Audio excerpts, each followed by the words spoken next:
New Thought Media Network. We are a global broadcast network of positive music, media, and entertainment, inspiring humanity's evolution along the journey of enlightenment and creating a world of love, peace, empowerment, and prosperity for all. New Thought Media Network. Positively inspiring. This is What's Up and Why, bringing you the bright side of life, one fun moment at a time. Brought to you by the New Thought Media Network. Give a set of applause emojis in the chat for your co-hosts, Rev Casey Taylor and B.Lovely. And then it's not Rev Casey Taylor and B.Lovely. Welcome to another episode of What's Up and Why. I am Miss B.Lovely, joined here with the lovely. I'll let you introduce yourself. I am Miss Addison Villines. It is so lovely to be here. B.Lovely, thank you for having me. Rev Casey is out for today due to some travel constrictions, but I am really amazed and just so grateful to be here. I love what you guys are doing so much. Thank you. You're super supportive. We always see you in the comments. We always see you showing love. And you've been here since the very beginning, which a lot of people honey, executive producer extraordinaire, baby. She's the producer extraordinaire. So Miss Addison is going to be co-hosting with me today. She has her lovely bonnet on. We was talking about bonnets and how I don't do the tie ones because I sleep wild in my bonnet. If I don't have her secured with the band, she is going to get up and walk away in the middle of the night. She's going to go live her best life, probably pick up a man or two, get her a little cute drink and stuff. And then I wake up with my hair not protected.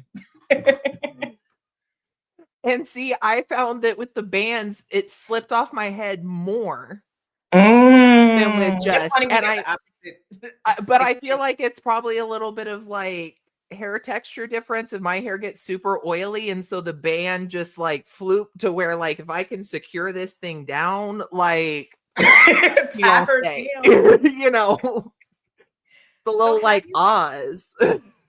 Hi, Wayne. Thank you for joining us today. I hope you're so B.Lovely. How you be, friend? I be really good. I just came home from work. It was a busy day. The stock markets are taking a tumble. People are, concerned about everything that's going on, with the economy and the temperature of the country. So I've just been really thinking of how can I have myself, in a place where I am mentally sound, spiritually whole and well, and not letting all of this stuff get to me. Because yes, life is happening. Life is lifing, especially as an adult. I miss being a little child. So I've just been really focusing on how can I be at peace and have joy despite everything that's going on. And I've been doing a lot of meditation. I've been going out into nature a lot, doing a whole lot of walks, getting my vitamin D from the sun. And those nature walks, it turns my mentality completely around. I could be having a little melancholic moment, but then being out in nature, doing my meditation, doing my prayer, I just feel like I get this battery pack where it's oh my gosh, I feel 100. I feel like I can get through the rest of what's going on. I love that. I so love that. I love that you're talking about going out in nature more, because I literally just actually had this thought of, yes, winners do meditate. That's yes. I grew up in the mountains in Arkansas for a majority of my life. And so being out in nature, I was an only child, honey, all there was me in the damn woods. We was besties, baby. Me and them trees and them nymphs. We was this. So I do have times now. I live in Oklahoma City. And so there are times to where I'm man, I need to go reconnect with that in a different way. Because I do find myself weirdly more irritable when I haven't kind of had that time of just sort of not hearing cars rushing by, not the honking, not all of that, but just literally hearing the wind as it goes across water and what that sounds like, or like the trees rustling as they're all starting to fall in the fall. Like all Mhm. of those sorts of amazing things. Like those are the sounds that I like miss sometimes. So I Yeah. love that you're doing that for you. I have to. I like what you said earlier about how you feel like, you have to you feel connected with nature when you go back out there, because that's exactly how I feel. Like for me, it just feels like I'm being connected back to the source where I was created from. So, Mm. yeah. Yeah, so I need that because, I'm living and working in a city, being connected to technology and stuff. I just feel like it takes a lot out of me, especially being plugged into, what's going on around you and staying up to date with everything. It's a lot, but like being able to like take that breath to, be in the silence and the stillness of nature to see how the animals are like, interacting with each other. Feeling the breeze, that's my favorite part, just feeling the breeze just hit you and just realizing, "Okay, I am just a small part of this bigger picture that I am a part of and living in." And it just I helps to like, just like, "Okay, all right, reshape my mind. I see there's bigger things that's happening around me." Girl, not you said. I reminded myself that I am not main character, that I am absolutely shrub B in the background and need to remember my place. I saw something online about how we're all living in our own like basic like TV shows or movie, and we're the main characters in, our own story. And, just being in nature makes me realize, there are millions, billions of other stories that are happening around us and stuff. And we need to be using what we're strong in to connect with other people, to help everybody, to make a difference, to reach their fullest potential. Well, and if we really break it down to what we should be remembering is that we're all just one people at the end of the day. So even though we Mhm. may have all of our own individual stories, we also carry a group collective story together. Mhm. Speaking of group collective stories, that leads Ooh, us into our next segment, giving reverence. Rev Casey Taylor usually does this, but since they are not here, I am going to be giving reverence. In this section, we, give a shout out to somebody who is doing something positive and uplifting out here in the world. There was a story that had came out earlier this week on March 22nd in Augusta, Georgia. A 24-year-old man by the name of Chris Lewis. He was arrested at a McDonald's in Augusta, Georgia, because he had left his three children, ages 10, 6, 1 years old, to go to a job interview. And there were people who were in the restaurant who had noticed like this man left his kids in the restaurant, but he would like come back periodically to check on them. And he was gone for about 2 hours before somebody called the police. When he finally came back from the job interview and the mother had also showed up, police had arrested him, taken him into custody. And there was a lot of backlash online. Well, it was kind of a toss up online because there were some people saying this is a man who was clearly trying to do the best that he could for his kids. Like 24 years old, you have a 10-year-old, a 6-year-old, and a 1-year-old. And yeah, shouldn't have left them in a restaurant by themselves. But also, I can understand that, like being in a bind, like, you have this job interview, you cannot miss this because this is the way how you're able to, feed and take care of your kids.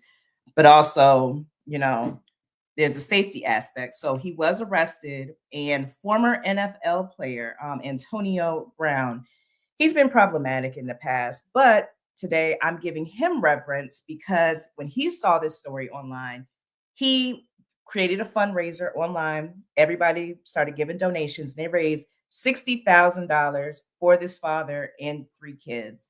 So hopefully, Chris Lewis in Augusta is able to use this money to, help better his life, to get stable housing over for him and his kids. Another caveat: they've been homeless for several months. So that kind of makes sense why, the kids weren't at home because they didn't have a home to go to. So definitely giving reverence to Antonio Brown well, and because also I was just thinking about that point, to be honest with you, and I'm actually not Mhm. really sure if it would be better if he had left the kids at home rather than like the McDonald's that was right by the place. Yeah. Because like at least with it being at the McDonald's right by the place, like if something does happen, he's literally right there and can get to them as soon as possible. To where if they did have a house, you know, it's probably further distance than the McDonald's across the street. Mhm. So like I'm not really sure in that which one would honestly be That's a good point. Because like, if better. they were at home and something happens with the 1-year-old, because I feel like a 10-year-old, for me, when I was a kid at 10, my brother's 5 years younger than me. Sometimes I would watch my brother when he was 5 years old. We wouldn't be for like a long period of time with each other when I was watching him, but it wasn't abnormal for me during the summer months, like when both of my parents was at work, for me to watch my brother until somebody else could come and like take care of us and stuff when I was 10. But with that 1-year-old, if all three of them were at home and something happened with the 1-year-old, I don't think the 10-year-old would really know what to do in a situation like that. Well, and we no longer live in an age where there's like house phones anymore. And what That 10-year-old is kids going to have have a tablets cell now, phone? Addison. Yeah, but what kid is, but you can't call 911 from a tablet. Can These you? kids are very smart. I feel like a child will find some way to be able to interact with I mean, I somebody. guess they could still interact with the parent or whatever, but it's still like in my head, like, you know, it because it was ingrained in me, like if you get into trouble, call 911, like call 911, call 911. And so, but now we live in an era where like, how is that kid gonna call 911? There's not a house phone anymore. Their parents have cell phones, but they don't. Like, Mhm. Yeah, I mean, it's a toss up because like even leaving the kids in the McDonald's, they could have also gotten kidnapped. Thank God that didn't happen, but that could have happened. Somebody could have snatched up the kids and stuff. But even though, it ended negatively with the father being arrested, there was, this silver lining where, well, $60,000. I don't know if the GoFundMe has gotten more money, but this money is definitely going to completely change that family's life. They could possibly like, get more housing. Father can be there for the kids and stuff more with this money. yeah, I'm here for that. That's beautiful. And I hope that Antonio matches that because 60,000 ain't crap on his 9-figure salary with the NFL. Well, at least he used his platform He to like did. raise I awareness will and make give him. help this family. So we're giving reverence for that, for the fact that you used your platform to help this family that was definitely in need, because this man getting arrested, if he is already trying to find a job, having a record, it's going to make getting a job even harder, having to pay for lawyers and attorneys fees and stuff. It's going to make even harder to, take care of these babies. So hopefully, Chris Lewis, you use the money to make your life and these babies' lives so much better. Oh, the Shade Room is reporting that he wasn't at a job interview. Oh, Is that a reputable source? yeah, I don't know that I trust the Shade Room, babe. It's called the Shade Room. No shade. We love you over at Spirit Uncensored, though. Cute little shout out because that comment was from them. Oh So, my. but no, I love that. And I really hope that, like, he also can find a way to be kind to himself in this, because I'm sure there's a little bit of beat up on himself going on of like, crap, like this happened because of all this, and I've done all this, and I'm in this place. And like, like you were saying at the beginning, life sometimes. Life be lifing sometimes. And sometimes you just have to learn to be kind to yourself through those times and be like, today was awful, but I'm making it through one step at a time. Like I'm doing it. And I think this is a good lesson to keep in mind that, we should use, if you're able to help somebody, whatever it is that you're able to give, maybe it's not money, maybe it's time, maybe it's a listening ear, maybe it's a shoulder to cry on. But we were, in my opinion, what I think is we were all put on this earth together at the same time so that we can work together as community, to live in community, to help each other out. And so I hope that you guys, like, when you listen to this story or think back in this story, if you know somebody that's in your life who may be going through a tough time, think about how you can help them in any way. You don't have to give financially. You can give, emotional support. You can, a listening ear, that helps a lot. Because sometimes, like I know for me, it's good to be able to vent and get advice from people and just have that listening ear sometimes. What about you, Addison? When you're Yeah. shaking your head, what? No, I'm shaking my head. Sorry. Shaking my head at something else. I saw something in the corner of my eye. That's why I went off screen and was looking and realized that it was just out of the corner of my eye and I'm crazy and was shaking my head at myself. I'm sorry. Okay, so you said like today we're gonna do like a special pop culture pop off. What's popping Honey, off? What's because popping off? listen, why do better when you can just pop off about some stuff sometimes, honey? Like, and I don't want to be bluesy about this because I really want to like pop off and have a real conversation and be like, this needs to change. What we're going to pop off about today is reality TV and the fact that there needs to be a shift in how we are using these people and their real life stories. And then these production companies are twisting their real lives and stories to what fits them while providing them with all kinds of alcohol and stuff. So they say a bunch of stupid stuff on a national platform that then they put out there, make all kinds of money, take from these people's businesses that they create on these platforms. Because almost every single reality TV show that's, whether or not it's a competition series, now has something that's called a Bethany clause, that's based off of Bethany Frankel, because she is the only housewife who has ever kept her full IP of her business. And when she sold Skinny Girl, her company that she built out of Bravo and Real Housewives of New York, that sale was $100 million and Bravo got $0 from it. Wait, she created the Skinny Girl popcorn? Uh-huh. She started that entire line based off of a liquor line called the Skinny Girl Margarita that she said on the TV show. And so it became a thing. And so she bottled it and it became one of the fastest liquor brands ever to blow up in America.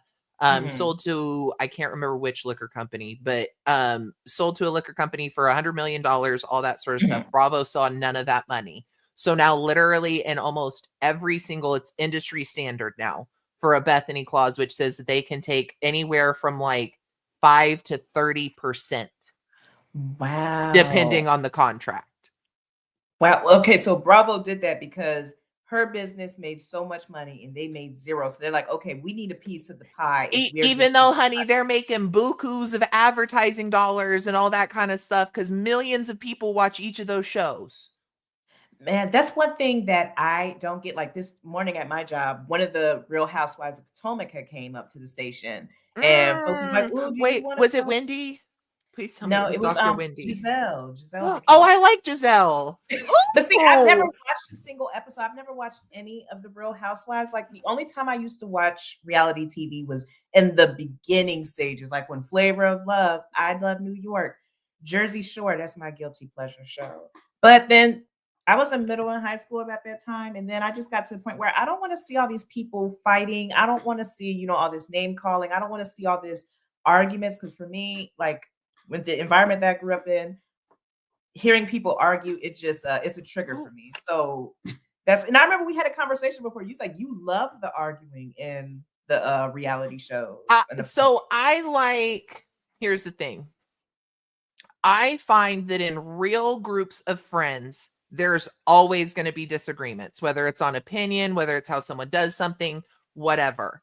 So I like seeing where it's like, I'm not a fan of, and I'm going to say this, and I don't want to say it like that. Never mind, I'm not going to say that. No. Okay, wait, calm down. Because there's a time and a place. Baddies on Zeus? I don't watch it on Zeus. I don't pay for Zeus. That's crazy. But I watch some of it. But Casey said y'all are so good. I'm so here for that. We love you, Casey. Hey, Casey, you on the other side of the screen. Oh, honey. But no, to me, I really enjoy I don't enjoy where it's like screaming back and forth to where you can't understand and bitch, blah, blah, blah, blah, blah. But what I do enjoy is where you're hearing, like, Giselle is one of the good ones at it, where you're having a discussion and a girl is getting in her reads as she can get them. That's what I like, because that shows cleverness, that shows intelligence, that shows wit. Like, if you're just up here screaming F you, blah, blah, blah, blah, I'm not interested, because, like, girl, anyone can do that. But if you're able to say, honey, that mop off your head needs to find the dollar store that it came out of, like, I'm now going like, "Ooh, girl, that was a good one, honey." Yes. But I want to stop because and kind of what prompted this for me is I was watching an interview with Lisa Rinna, who was on Real Housewives of Beverly Hills. Before that, she was a soap star. She's been a soap actress since like 1985, like old school. She left the franchise a couple of seasons ago, but she was doing this podcast and they were asking her about it. And she said, you know, what really was is in the beginning, Bravo was a space that was amazing advertising real estate for you to get whatever business that you're doing, all of those sorts of things out there.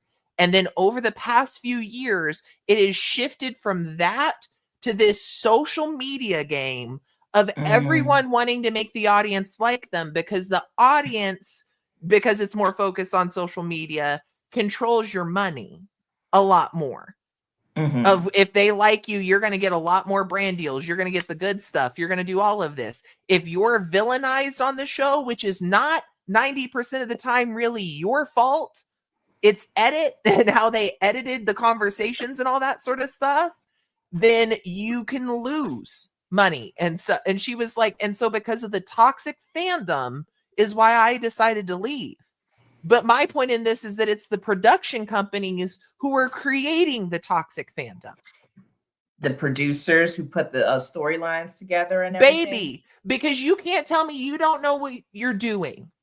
And some examples that were really blatant to me, and it's straight up like part of the reason that I feel like on some of these shows where you have like Potomac and Real Housewives of Atlanta are both all black casts, and Atlanta has been an all black cast for like 10 years. It didn't originally start as they had one white girl on that show, but you need to have black people producing black people.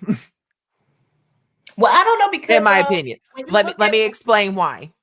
So when they had Kim on and they had multiple producers on, there was a lot of conversations that white producers would tell Kim or one of the black girls to tell Kim, or have Kim tell one of the other girls, that was some wild stuff that in today's time would never, ever be able to be said on different stuff. Of like a producer had Kim make a comment in one of her interviews about, no, I didn't want to go sit at a barbecue with Nene and eat chicken. Like there's some of that sort of stuff that I'm like, you know what you're doing. Stop like microaggressions. Right. Why are you putting that? Well, why are you even putting that out there? Why are you feeding that to a white girl to say about a black woman? That's crazy. It's because conflict is what drives up reality TV. Like when you look at the formula of a lot of reality TV, if it's not one of those competition shows like The Amazing Race or something, there's going to be conflict. I've noticed that, like, you know, in the real world, in what is it called, in Big Brother, in Flavor of Love, I Love New York, all of them with the same formula, there's going to be some type of conflict because for some reason, I guess the fighting, the arguments, all the mudslinging, that sells. And I was talking with a couple of my coworkers today, and we was discussing, like, you know, why is it that a lot of people like reality TV?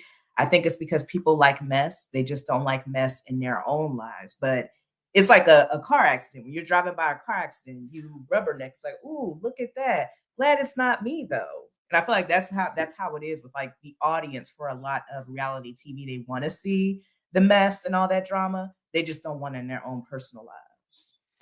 Well, but then they get mad when people are not showing part of themselves to protect that part of their life because of that type of thing. Like, so, again, Beverly Hills, another one.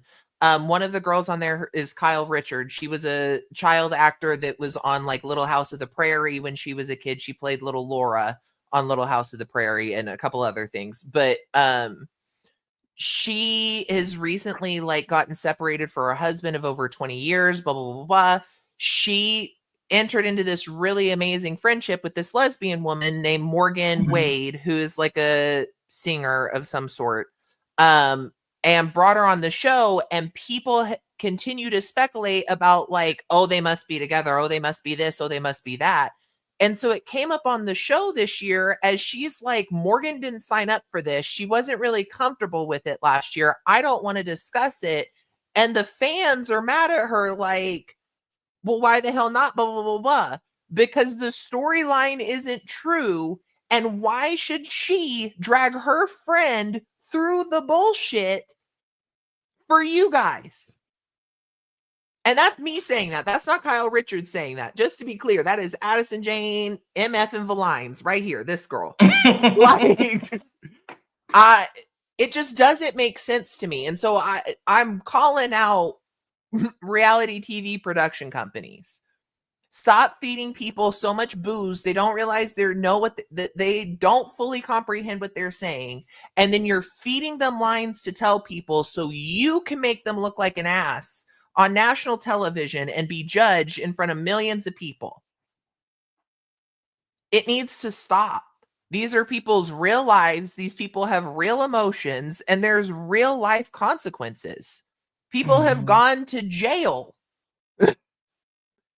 Wait, because who's of gone? mistake. Oh, Teresa Giudice went to jail because she filed bankruptcy, and the first 2 seasons of the show, the producers were doing crazy shit like handing her stacks of cash that were like ones with 5s and 20s like on top and bottom to make it look like she was spending a lot, and sending her in stores with it so that way the federal government could see that. And she ended up getting convicted for fraud because her husband signed some bullshit paperwork and handed her the paper and said, "Here, babe, sign this." Man, see, I don't know anything about that because, like I said, I am out of the reality loop. Right, but that's what I'm saying. Like, that's the behind the scenes stuff that happens. Of like, the fans just see, oh, Teresa is a crook and a criminal and is a fraudster and all this sort of stuff and blah, blah, blah, blah. And when you actually listen to what she says in her explanation of that time period, she was like, that wasn't what it was. My husband was in charge of the finances, which any fucking Italian person can tell you, or a person who comes from that sort of culture of like traditional marriage. That's very normal for like the husband who's going out, who works construction, to be the one who's holding the checkbook and says, yeah, sure, that just don't spend too much. Like, that's not uncommon. And so if her husband came up to her and said, hey, babe, sign this paper. We're in a little financial trouble. I'm trying to get us out of it. I just need your signature. Duh, she would probably fucking do that. Like, that's her husband. She trusts him. You know what I mean? Like, I always knew like there was like some falsehoods in reality TV because when I was in high school, there was a family friend. He was a twin who was on A Shot of Love with Tila Tequila. And yeah, so when he came back, you want to talk about a throwback, babe? Ooh. Throwback, but like we was having like I was eavesdropping because I was in high school, so I wasn't supposed to be part of that conversation, but I was eavesdropping on the adults, and he was basically saying, yeah, all that stuff on that show is fake. Like they make us do this, they tell us to do that, and so I knew like even in high school, like okay, and this was mind you like in 2010, 2011, I was like okay. Reality TV is not real because he was telling us like the producers would tell them to do stuff and would set up everything. And like a lot of this stuff was like staged basically for television. Wild. That's wild. Yeah, that was a real throwback. A Shot of Love with Tila Tequila. Facts. Reality TV is not real. And that's what I wanted to wrap this up on, is just to say to people who watch reality TV and judge it as if it is someone's real life, realize you were seeing per episode 8 hours of like 2 weeks worth of filming. They shoot it in 2 weeks? Or No, like they shoot an episode every 2 weeks. They shoot for like 6 months out of the year. That's a lot. That's a lot. That's a lot of giving up your, your personal life, your peace and all that. I couldn't sign up for that. I saw Jonah Hill had did an interview a few years ago that said he would never do reality TV because it's so boring. Like, why would anybody want to take a look into my own life? But well, that's why for me, my goal and intention is in 10 years, I would like to have a reality TV show that's produced by myself that is on one of the major networks. Like I would love to come up with a new style Housewives sort of vibe, because I want to change the culture and turn it into, you can still have these things and have all of this entertainment and not have to do it in a shady, crazy way. Let's leave people on that note. You don't have to follow the formula that people present to you. You can take it and make it into your own. Like when you cook a recipe that you find online. I know for me, I don't follow every recipe to the T. I like, maybe add my own little sprinkle, razzle dazzle and stuff. But Yeah, girl, you challenge know the I gotta status add my quo. Lowry's in there no matter what. And for me, since I'm in Maryland, a little bit of Old Bay because Old Bay Oh, is Bay. Did you um, have anything you wanted to leave the viewers with? just stay lovely Stay lovely, and stay never forget. kind. Always remember to ask the question, "What's up and why?" Thank you. Great closing. Well, this has been Oh, another episode of What's Up and Why. I am Miss B.Lovely. I am Addison Villines, and we will see you next time.